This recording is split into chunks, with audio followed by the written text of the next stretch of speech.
In November 1820, a sperm whale did something no whale had ever done before. It turned around, and it came back. The first hit had been an accident, a warning. The second hit was deliberate. 20 men watched their ship sink in the middle of the Pacific Ocean, 1,500 miles from the nearest land. They had 3 small open boats, whatever food they could grab in minutes, and one decision that would seal all of their fates.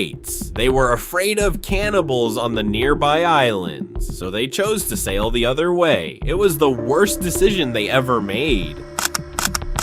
Here is what you need to know. The Essex was an American whaling ship out of Nantucket, Massachusetts. Old, small, 238 tons, smaller than most ships working the Pacific. But she had a reputation for luck, for profitable voyages, for bringing her men home. On August 12, 1819, she left Nantucket for the South Pacific. 20 men on board. Captain George Pollard Jr., just 29 years old, one of the youngest captains ever to command a Nantucket whaler. His first mate was Owen Chase, experienced, confident, the kind of man who always had an opinion. The voyage was already cursed from the start. 2 days out, a squall nearly sank her in the Gulf Stream. 2 whaleboats were lost. Pollard wanted to turn back. Chase talked him out of it. They rounded Cape Horn, hunted off the coast of Chile and Peru, took enough whales to fill 450 barrels of oil. In May 1820, they heard about new hunting grounds, the offshore ground, 1,000 miles further into the Pacific than anyone had hunted before. Pollard decided to go. In September, they stopped at the Galapagos Islands to repair a leak and stock up on giant tortoises for food.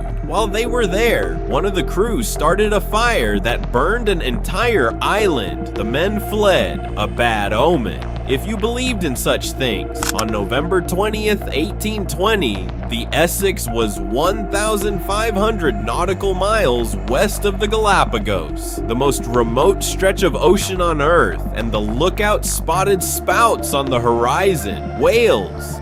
3 whaleboats went out. Chase's boat was damaged by a whale and returned to the Essex for repairs. And that is when he saw it, an enormous sperm whale.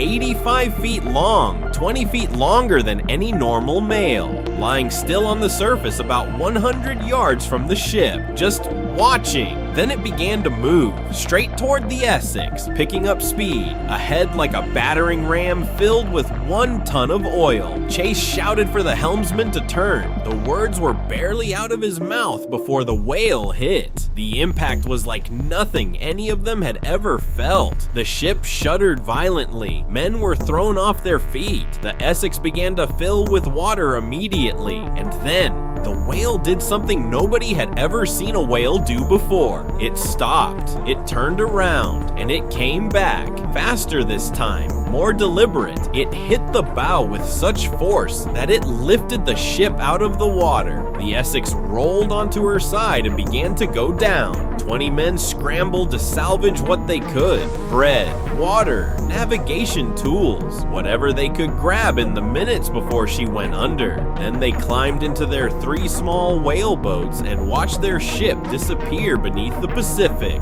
1,500 miles from land in every direction. Captain Pollard looked at his charts.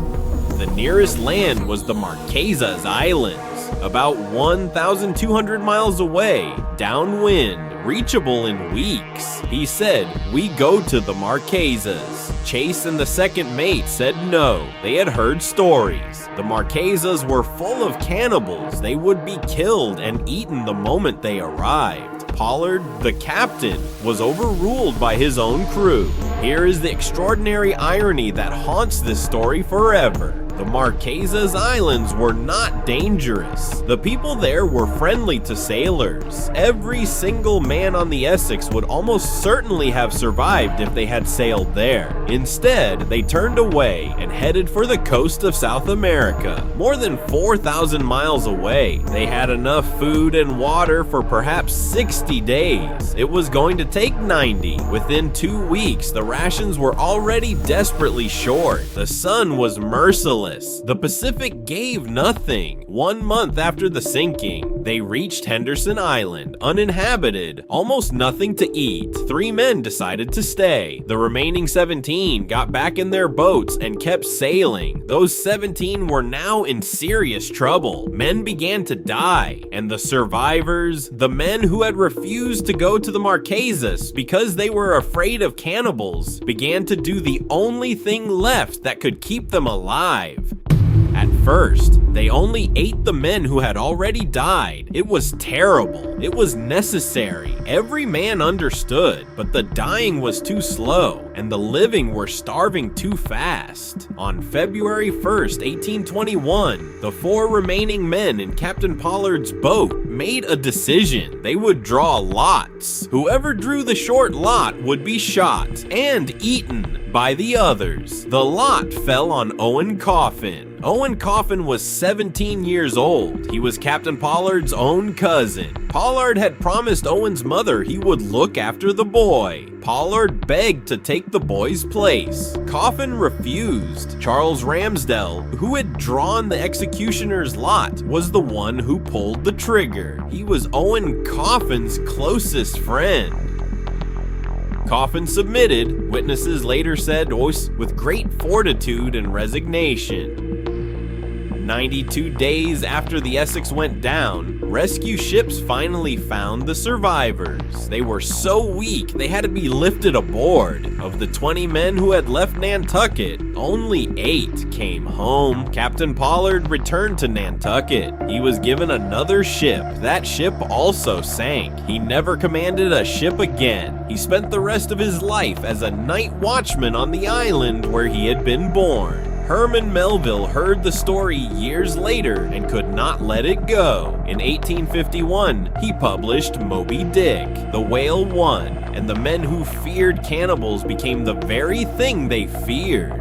20 men left Nantucket looking for whales. They found one that fought back. They refused the safe islands because they feared cannibals. They sailed 4,000 miles the other way, and somewhere in that crossing, they became the very thing they were running from. 8 came home. Captain Pollard spent the rest of his life as a night watchman, walking the same streets of Nantucket where he had once been a captain.